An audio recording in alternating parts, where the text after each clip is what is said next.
Do you want to be able to fix TikTok creator fund invalid country? Well, then you have come to the perfect video, because in this video I'm going to show you step by step exactly how to fix this, but make sure that you watch this until the very end so that you don't make any mistakes in this process. So as you can see, I'm currently on my TikTok app right now. So the first step is going to be for us to come to our TikTok app and then come to our profile right here. And in here I'm just going to click on the three lines in the top right corner, so click on the three lines. And then after that, I'm going to click where it says settings and privacy.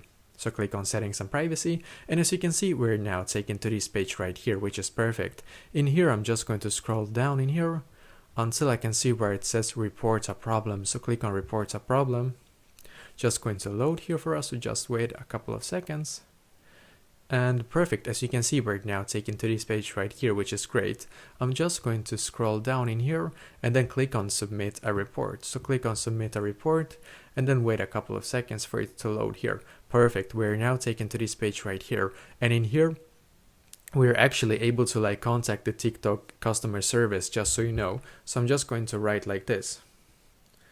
I'm getting the error message for my TikTok creator fund. Please fix this. Everything should be fine with my account. So basically we can write like this. I am getting the error message for my TikTok creator fund. Please fix this. Everything should be fine with my account. Now click on submit. Now you should wait about 1 to 3 business days for TikTok to actually respond back to you, and hopefully after that you will be able to actually get a message in here, and hopefully this will be solved for you. So let me know in the comments below if you have any questions, and I will do my very best to try to help you. And also please leave a like on this video and subscribe to my channel, because I'm doing a lot of helpful videos constantly that might be very useful to you. Thank you very much for watching, and I wish you an awesome day.